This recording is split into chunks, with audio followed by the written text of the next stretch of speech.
මේක පිළිබඳව උත්තරයක් දෙන්නට කල්ලිල්ලන්න. කල්ලිල්ලන්න අවශ්‍ය නැහැ මේකට උත්තරයක් අවශ්‍යයි. ගරු පෞගේ සති දෙක තුන බැලුවා නම් මේ අගමැතිතුමියට කරපු අපහාස පරිභව වලින් පෙන්눔 කරනවා කාන්තාවන්ට කොහොමද ඔයගොල්ලෝ සලකන්නේ කියලා. ඒ නිසා මේකට අපි පිළිතුරක් ලබා දෙනවා. ගරු අගමැතිතුමිය මේ වෙලාවේ නැහැ. ඒ නිසා මේකට අපි කඩිනමේ පිළිතුරක් ලබා දෙනවා. ආණ්ඩු පක්ෂයේ ප්‍රධාන සංවිධායකතුමා කිව්වා ඇමතිතුමිය සභාවේ නැහැ කියලා උත්තරයක් සපයන්න. මේ ආයතනයේ නැහැ මේ ආයතනයේ ඉන්නේ කාන්තා කටයුතු අමාත්‍යාංශය යටතේ නෙවෙයි. මේක ස්වාධීන ආයතනයක්. මේකට අගමැතිතුමිය අඩු ගානේ උත්තරයක් දෙන්නට. ගරු රවි කරුණානායක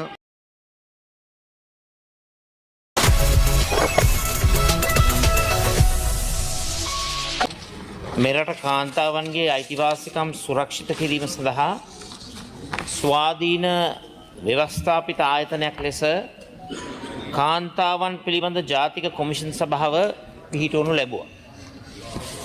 කෙසේ වෙතත් එම කොමිසම ස්ථාපනය කර මාස 4ක් වැනි කෙටි කාලයක් ඇතුළත එහි ප්‍රථම සභාපතිනිය ඩොක්ටර් රමණී ජයසුන්දර මැතිනිය සිය දූරෙන් ඉල්ලාස් වී ඇති අතර ඇයගේ ඉල්ලාස් වීමට ප්‍රධාන වශයෙන්ම කොමිසමට ස්වාධීනව ක්‍රියා කිරීමට අවශ්‍ය මූල්‍ය ප්‍රතිපාදන නොමැතිකම ස්වාධීන කාර්යාල පරිශ්‍රයක් සහ නිසි කාර්ය මණ්ඩලයක් නොමැතිවීම හේතු වී ඇති බව මාධ්‍ය මගින් වාර්තා වුණා. විශේෂයෙන්ම කාන්තාවන්ට වෙනස්කම් කිරීමට විරුද්ධව තිබෙන සෙඩාව් ජාත්‍යන්තර ප්‍රඥප්තිය ඒ වගේම කාන්තාවන් වෙනුවෙන් ජාතික අරමුදලක් ස්ථාපනය කොට එය ක්‍රියාත්මක කිරීම මේ වගේ වගකීම් රැසක් මේ කොමිෂන් සභාව ක්‍රියාත්මක කරන්නට යෙදී තිබෙන මොහොතක විශේෂයෙන්ම පැරිස් ප්‍රතිපත්තිවලට පැරිස් ප්‍රින්සිපල්ස් වලට පටහැනිව ගිහිල්ලා අපේ රටේ කාන්තා කොමිසම මේ වෙන විට ඉතාමත්ම අභාග්‍ය සම්පන්න තත්ත්වයකට වැටිලා තිබෙනවා. ඒ නිසා මම ප්‍රශ්න ගණනාවක් ඉදිරිපත් කරනවා රජයෙන් පැහැදිලි කිරීම බලාපොරොත්තු වෙන. කාන්තාවන් පිළිබඳ ජාතික කොමිෂන් සභාව සඳහා මේ දක්වා වෙන් කර ඇති අයවැය ප්‍රතිපාදන ප්‍රමාණය කොපමණද?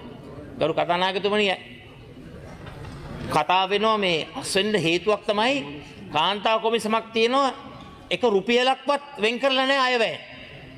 ඉතින් මුදල් වෙන් කිරීමකින් තොරව කොහොමද කාන්තා කොමිසමක් ක්‍රියාත්මක වෙන්නේ? ඉතින් මේ බරපතල තත්ත්වය නිවැරදි කරන්නට මොකද්ද රජය ගන්න පියවර? මොකද අපි සූදානම් විපක්ෂයක් හැටියට පරිපූර්ණක ඇස්තමේන්තුවක් ගෙනල්ලා මේ කාන්තා කොමිසමට අවශ්‍ය කාර්යාල ඒ නිලධාරීන් ඒ අවශ්‍ය අරමුදල් විමෙන්ස් ඩෙවලොප්මන්ට් ෆන්ඩ් එක ඒ කියන්නේ කාන්තා සංවර්ධන අරමුදල සඳහා අවශ්‍ය මුදල් වෙන් කිරීම සඳහා අලුතෙන් පරිපූර්ණක ඇස්තමේන්තුවක් ගේනවා නම් අපි ඒකට සහයෝගය ලබා දෙන්න ලෑස්ති. රජය ගන්න ක්‍රියාමාර්ගය මොකක්ද කියලා අපි අහන්න කැමතියි. ගරු කතානායකතුමනි දකුණු අප්‍රිකාව දිහා බැලුවොත් එක්සත් රාජධානිය දිහා බැලුවොත් ඔස්ට්‍රේලියාව දිහා බැලුවොත් කැනඩාව දිහා බැලුවොත් මේ කාන්තාවන් වෙනුවෙන් ලබා දීලා තිබෙන ඒ නෛතික ශක්තිය ඉතාමත්ම ඉහළයි. ඇත්ත වශයෙන්ම ව්‍යවස්ථාමය පැත්තෙනුත් ඒ ශක්තිය ලබා දීලා තිබෙනවා. නමුත් ඒ රටවල් වල එසේ වෙනකොට අපේ රටේ කාන්තා අයිතිය උල්ලංඝනය කරන්නටයි මේ කාන්තා කොමිසමක් තිබියදී ඒ අකර්මණ්‍ය කරමින් මේ රජය කටයුතු කරන්නේ. ඒකට ලබා දෙන විසඳුම් මොනවද කියලා මම අහන්න කැමතියි. මෙරට කාන්තා අයිතිවාසිකම් වෙනුවෙන් පෙනී සිටින ප්‍රධානතම ස්වාධීන ආයතනය මෙලෙස අකර්මණ්‍ය වීම වැළැක්වීමට රජයේ යෝජිත වැඩපිළිවෙල කුමක්ද? අපි සම්ප්‍රදායක් හැටියට මේ වගේ ප්‍රශ්නයකට උත්තර සපයන්නේ කියලා රජය කල්ලිල්ලනකොට අපි ඒකට එකඟ වෙලා තිබෙනවා. හැබැයි ගරු කතානායකතුමනි බරපතල ප්‍රශ්නයක් තිබෙනවා. ජාත්‍යන්තර වශයෙන් ලොකු ප්‍රශ්නයකට අපි මුහුණ දෙනවා. මොකද අපි සෙඩා ප්‍රඥප්තියට අත්සන් තබලා තිබෙන මොහොතක මේ රජය ලොකුවට මැතිවරණ කාලේ කියාගෙන ගියා කාන්තා අයිති ආරක්ෂා කරනවා කියලා. අගමැතිනියක් කාන්තාවක් මන්ත්‍රීවරු 20 ගානකට වැඩි ප්‍රමාණයක් මේ පාර්ලිමේන්තුවේ සිටිනවා කියන එක ලොකුවට කිව්වා. හැබැයි ඇයි මේක පිළිබඳව උත්තරයක් දෙන්නට කල්ලිල්ලන්නේ? කල්ලිල්ලන්න අවශ්‍ය නැහැ මේකට උත්තරයක් අවශ්‍යයි. ගරු ආණ්ඩු පක්ෂයේ ප්‍රධාන සංවිධායකතුමා. ගරු කතානායකතුමනි පෞගේ සති දෙක තුන බැලුවා නම් මේ අගමැතිතුමියට කරපු අපහාස පරිභාව වලින් පෙන්නුම් කරනවා කාන්තාවන්ට කොහොමද ඔයගොල්ලෝ සලකන්නේ කියලා. ඒ නිසා මේකට අපි පිළිතුරක් ලබා දෙනවා. ගරු ඇමතුමිය මේ වෙලාවේ නැහැ. ඒ නිසා මේකට අපි කඩිනමේ පිළිතුරක් ලබා දෙනවා. ඔබතුමා පොයින්ට් එක කොහොමද මොකද ගරු උපක්ෂණකතුමා?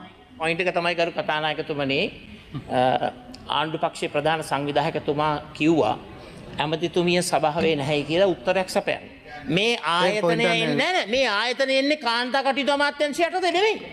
මේක ස්වාධීන ආයතනයක්. මේකට අගමැතිතුමිය අඩු ගානේ උත්තරයක් දෙන්නට. ගරු රවි කරුණානායක